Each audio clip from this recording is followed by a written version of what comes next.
Hello, and welcome to Accommodations for Brain Injury in the Workplace, a training module that will provide you with information on brain injuries, the limitations in the workplace that may be associated with these injuries, and effective accommodations that can be provided to help employees with brain injuries be more successful. The next two slides are definitions from the Brain Injury Association of America. For purposes of our webcast, we are addressing brain injury as a whole and not differentiating between traumatic injury and acquired injury, except in specific situations and solutions we have used. It is our hope that through this training module, we can help educate and promote a better understanding of brain injuries and the impact they have on employment. Traumatic brain injury is defined as an alteration in brain function or other evidence of brain pathology caused by an external force. Common causes of a traumatic brain injury include gunshot wounds, motor vehicle crashes, assaults, and falling and striking the head.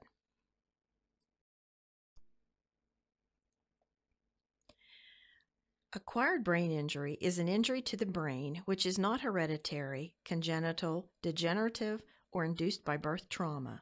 An acquired brain injury is an injury to the brain that has occurred after birth and includes injury from stroke, seizures, tumors, infections, and loss of oxygen to the brain. Loss of oxygen to the brain can have many causes: near drowning, cardiac problems, strangulation, and carbon monoxide poisoning being a few. Brain injuries affect how a person feels, thinks, acts, and relates to others. They can cause mild, moderate, or severe impairments in the following areas. The first area is cognition, and that includes speech and language, communication, memory, attention and concentration, reasoning, and abstract thinking. The second area affected is physical function. Physical function includes walking or moving about, balancing, seeing, and hearing. The third area affected by a brain injury is psychological behavior, which includes social skills, anger management, and impulsivity. Here we have just a few statistics on brain injury in America found in the Essential Brain Injury Guide, 4th edition, from the Brain Injury Association of America. 10 million Americans are affected by combined traumatic brain injury and acquired brain injury. That is 3.8% of the population. This makes brain injury the second most prevalent disability in the United States after depression. Disclosure is when you divulge or give out specific personal information about your disability. When you disclose your disability in an employment situation, you will most likely need to provide information about the nature of your disability, your limitations, or how your disability affects your capacity to learn and/or perform your job effectively, and the accommodations you will need in order to do your job, or in the hiring process, accommodations that are necessary in order to complete the application process and successfully interview. Disclosure is always a personal decision. A person with a disability never has to disclose a disability until they need an accommodation. Let's look at the next slide to see the reasons for disclosure. Why might it be necessary for an employee to disclose a brain injury? There are three main reasons. The first and foremost reason to disclose a disability is to ask for job accommodations. We will be providing in-depth coverage of various accommodations and situations and solutions here in just a few minutes. The second reason to disclose is to receive benefits or privileges of employment. The ADA requires employers to provide reasonable accommodations so that employees with disabilities can enjoy the benefits and privileges of employment equal to those enjoyed by similarly situated employees without disabilities. Benefits and privileges of employment include, but are not limited to, employer-sponsored trainings, services, including employee assistance programs, credit unions, cafeterias, lounges, gymnasiums, auditoriums, and transportation, and parties and other social functions, such as parties to celebrate retirements and birthdays, and company outings. If an employee with a disability needs a reasonable accommodation in order to gain access to and have an equal opportunity to participate in these benefits and privileges, then the employer must provide the accommodation unless it can show undue hardship. Let me give you an example. A school district arranges for one of its employees to provide CPR training. This 3-hour program is optional. A hearing-impaired employee wishes to take the training and requests a sign language interpreter. The employer must provide the interpreter because the CPR training is a benefit that the school district offers all employees, even though it is optional. The third reason to disclose a disability is to explain an unusual circumstance. Let me provide you with an example here as well.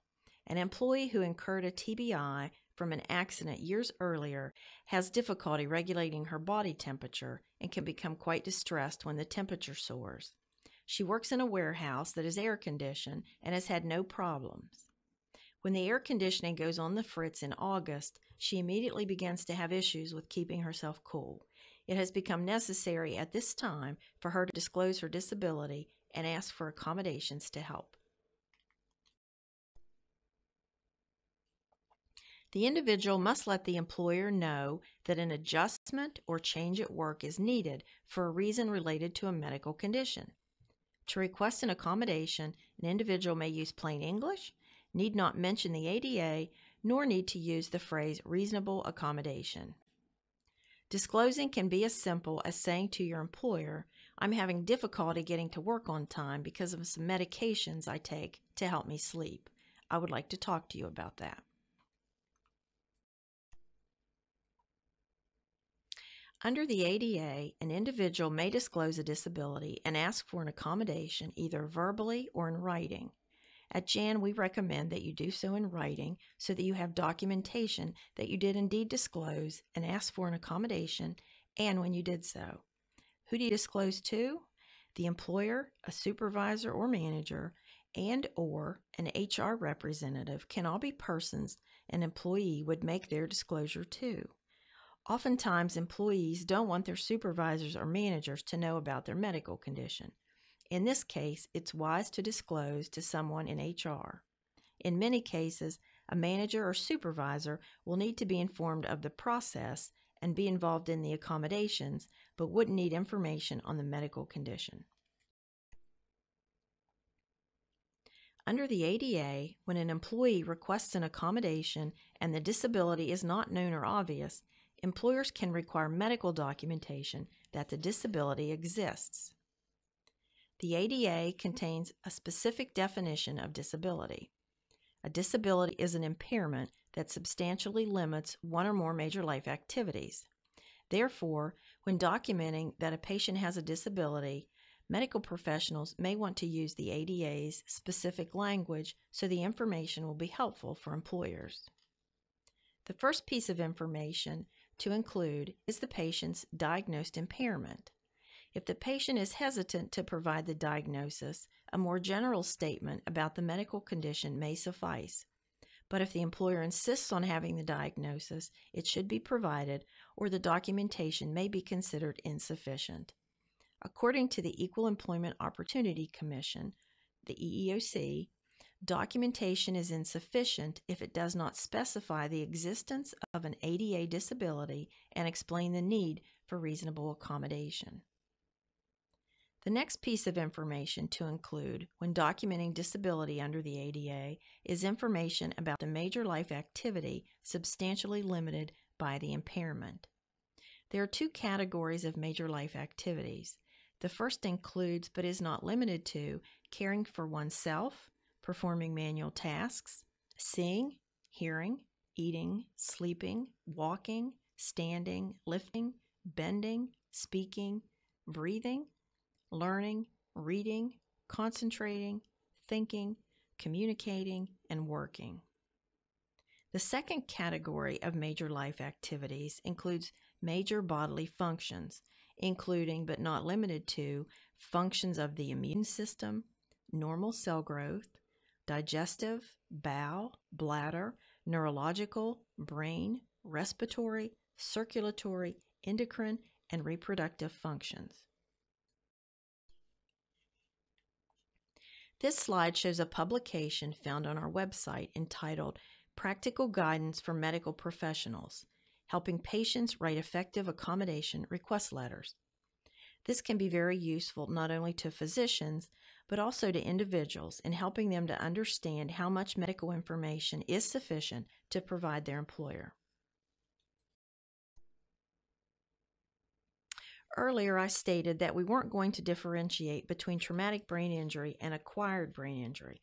Let me explain at this point that the limitations an individual experiences from the injury are really more important than the diagnosis when it comes to determining accommodations. A diagnosis of mild TBI, for instance, can be quite vague, while a listing of the limitations can provide a much better idea of the specific difficulties the individual is having and the areas in which accommodations may be effective. Common limitations caused by brain injuries include visual, physical, memory, attendance, problem solving, issues of change, working effectively, handling stress and emotions, maintaining stamina and concentration, and staying organized and meeting deadlines. Under the ADA, employees with disabilities must meet the same expectations for performance and conduct standards as non-disabled employees.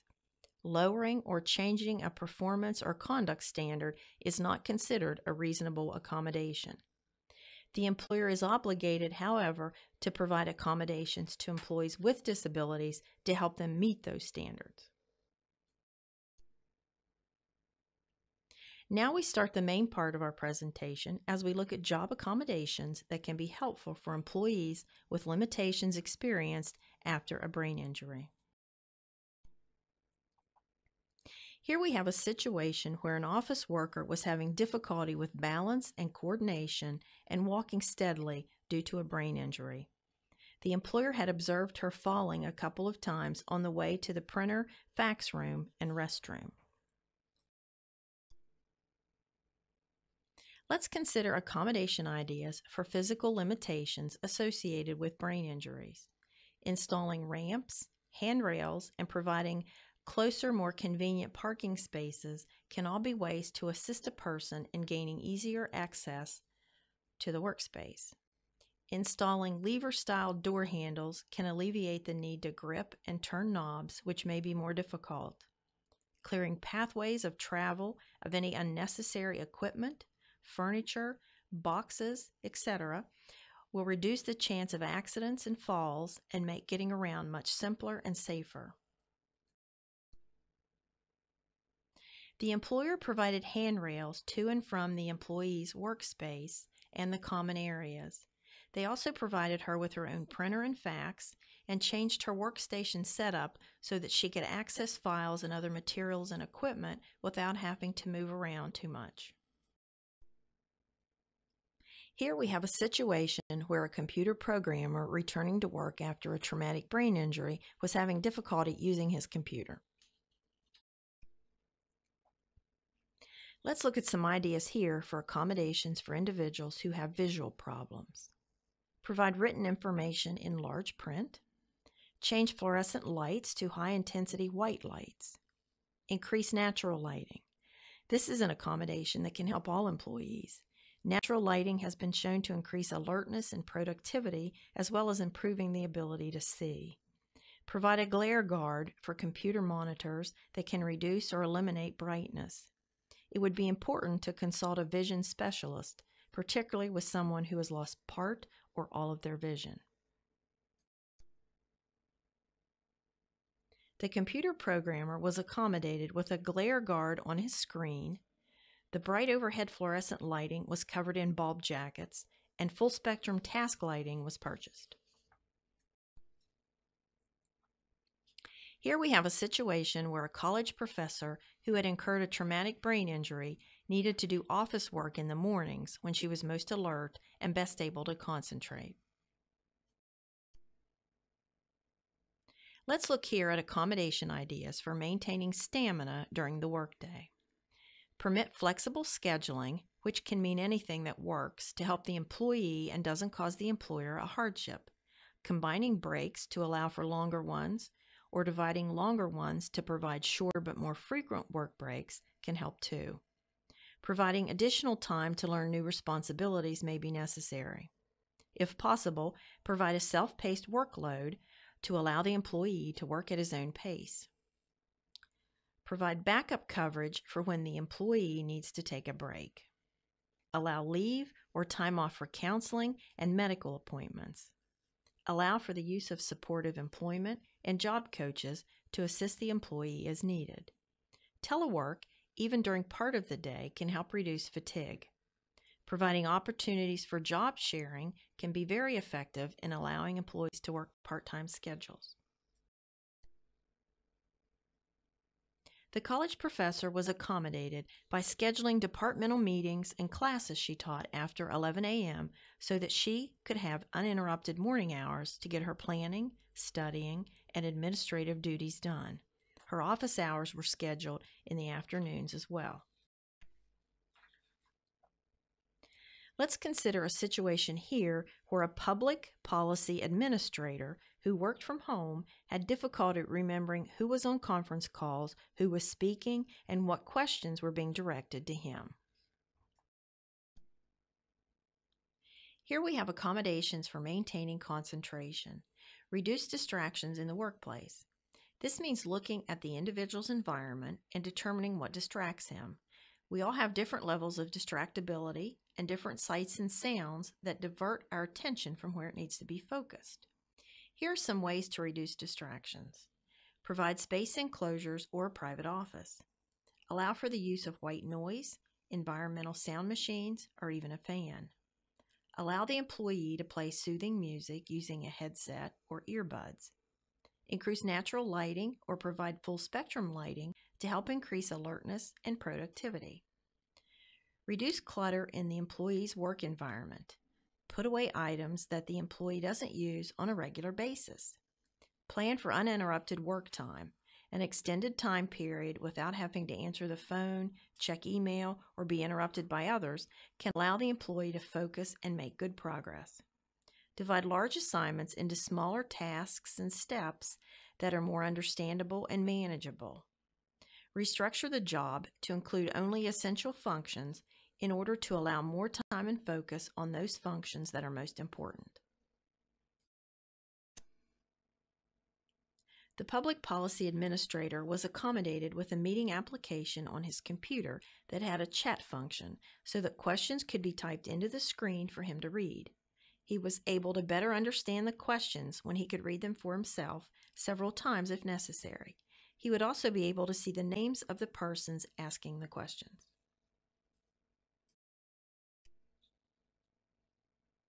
Our situation here involves a project manager who was returning to work after incurring a brain injury. He was having difficulty with organization, prioritization, and completing work in a timely manner.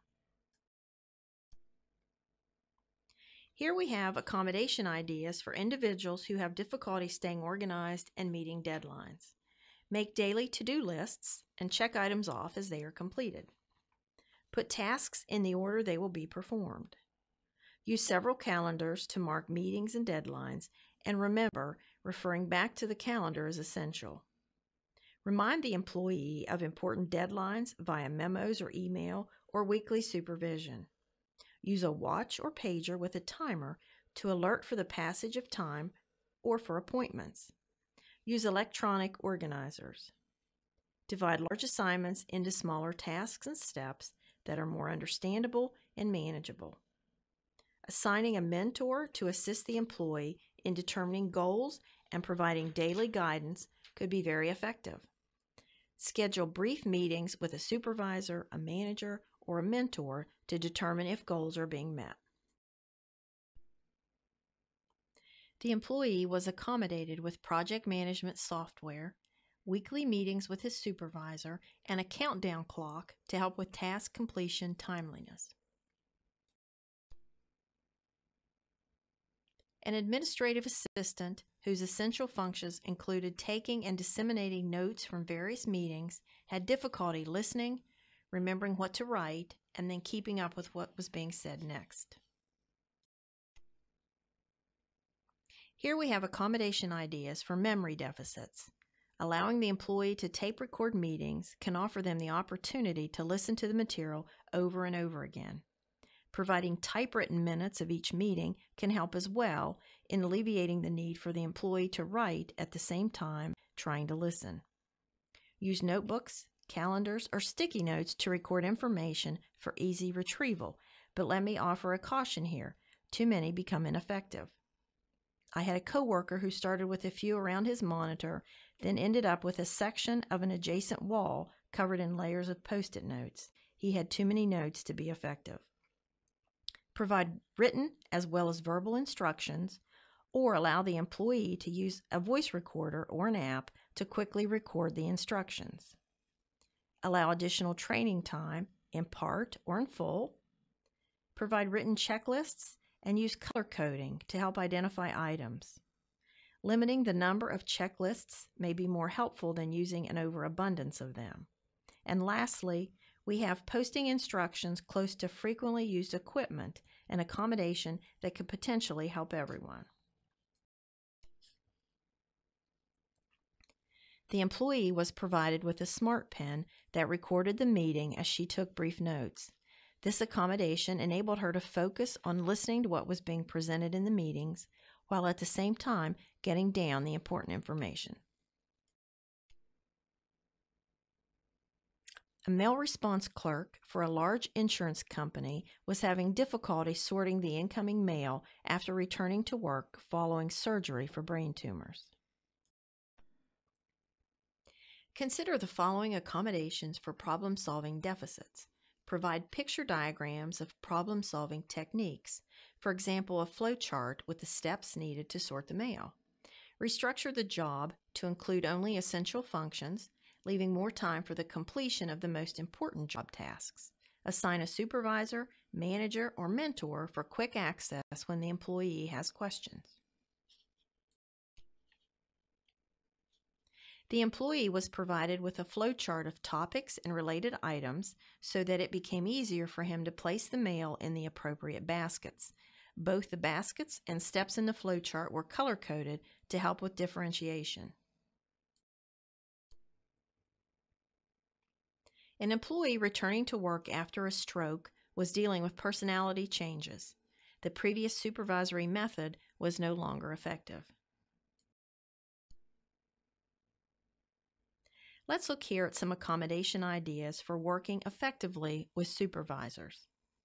Often employees will call with questions about asking for a new supervisor, which is not an accommodation an employer would have to provide under the ADA. But changing a supervisory method could be an effective alternative. Providing positive praise and reinforcement is something that is helpful to all employees. As a teacher, it was recommended that we provide 5 positive comments to students for every negative one. Don't all of us perform better in positive environments? The next accommodation idea is to provide written job instructions. This gives the employee a means to go back and check when in question. Write clear expectations of responsibilities and the consequences of not meeting performance standards and communicate those to the employee. Allow for open communication with managers and supervisors. Open communication is vital for a successful accommodation process. Establish written long-term and short-term goals so the employee has guidance and can refer back to them. Develop strategies to deal with problems before they arise and review progress before productivity gets too far behind. Provide written work agreements.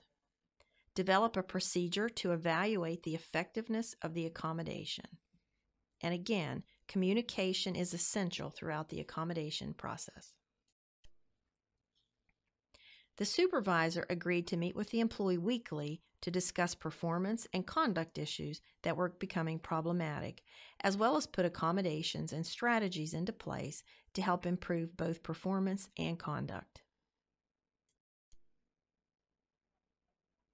A court employee was having difficulty with emotions after returning to work following a TBI. She was diagnosed with pseudobulbar effect, or PBA, where she would have outbursts of uncontrollable laughter at seemingly inappropriate times. Let's look here at accommodations for difficulty in handling stress and emotions. Again, provide praise and positive reinforcement. Even constructive criticism can be stated in the positive. Referring the employee to counseling and employee assistance programs can be appropriate and effective. Allow telephone calls during work hours to doctors and others for needed support. Provide sensitivity training to coworkers, being careful to have the employee's full consent and participation. Allow the employee to take a break as part of a stress management plan, and providing a place for the break will be helpful too, especially if the employee doesn't have an office or a private space. The employee asked that her coworkers be educated on PBA so that they would better understand what could be viewed as inappropriate behavior. The employee agreed to talk to her neurologist about the training. She was also accommodated with extra breaks to help manage her stress, a temporary lightening of her workload, and a flexible schedule to allow her time for counseling and doctor's appointments.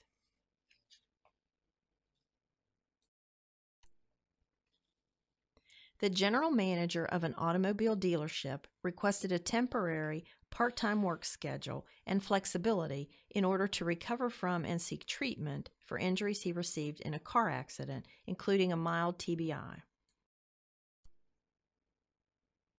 Accommodations for attendance may be necessary. Provide flexible leave for health problems, including appointments that may be frequently scheduled. If possible, provide a self-paced workload and flexible hours. Allow the employee to telework if the essential functions can be performed from home. Even if the employer has no telework policy, it can be considered under the ADA and can be effective, particularly on a temporary or intermittent basis. Provide a part-time work schedule if it meets the needs of the employee.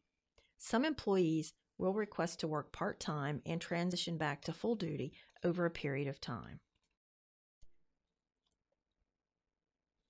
The manager was accommodated with a part-time schedule for working 4 to 6 hours Mondays, Wednesdays, and Fridays, with Tuesdays and Thursdays off for recuperation. He planned to increase his schedule, transitioning back to full-time as he was able. An employee returning to work after a long absence while in recovery from a stroke experienced difficulty not only with the changes her job had undergone, but also the change of supervisors. Issues of change can be very difficult for someone with a brain injury. Let's look here at some accommodation ideas to help with that. First and foremost, recognize that a change in the office environment or of supervisors may be difficult for a person with a brain injury. Maintain open channels of communication between the employee and the new and old supervisors in order to ensure an effective transition. Provide weekly or monthly meetings with the employee to discuss workplace issues and production levels. The employee was accommodated by setting up a series of meetings that included both the new and the old supervisors to help her with a smoother transition, not only to the new supervisor, but also to the changes in her job tasks and responsibilities.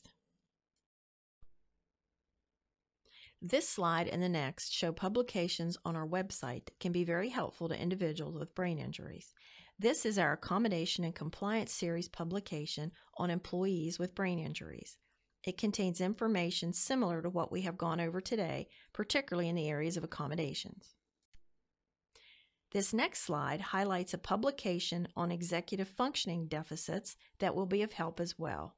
Many individuals with injury to the frontal lobes of the brain will have difficulty with executive functions.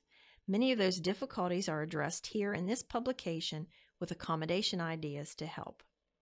To find both of these publications on our website, click on the A to Z of Disabilities tab in the top right-hand corner of the home screen. Click then on By Disability and find brain injuries in the alphabetical listing. The Executive Functioning Deficits publication will be found under the listing for brain injury as will several other resources.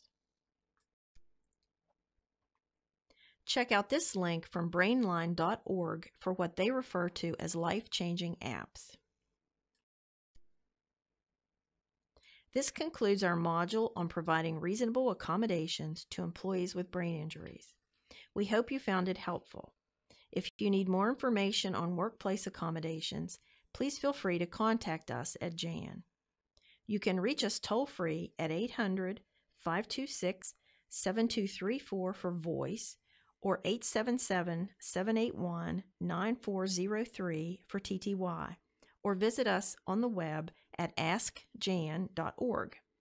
You can also contact us through Skype and text and find us on Twitter, Facebook, LinkedIn, and other social networks. We hope to talk to you soon, and again, thank you for making JAN a part of your training program. Funding for this training module was provided through the U.S. Department of Labor's Office of Disability Employment Policy.